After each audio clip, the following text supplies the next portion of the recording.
మీ సంతోషమును ఎవడును మీ యొద్ద నుండి తీసివేయడు. యోహాను సువార్త 16:22.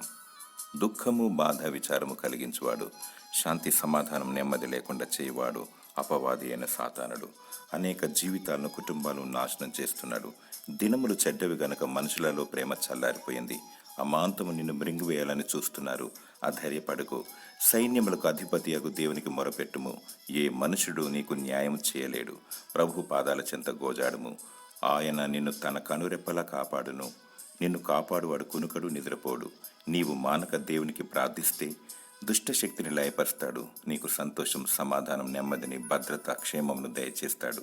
ప్రభు అయిన యేసుక్రీస్తు నిన్ను ప్రేమించుచున్నాడు. విడువక నీ ఎడల కృప చూపుచున్నాడు. నీ సంతోషమును ఎవడును నీ యొద్ద నుండి తీసివేయలేడు. దేవుని స్తుతించు. దేవుడు కృప వెంబడి కృపను నీకు దయచేయునుగాక. ఆమేన్.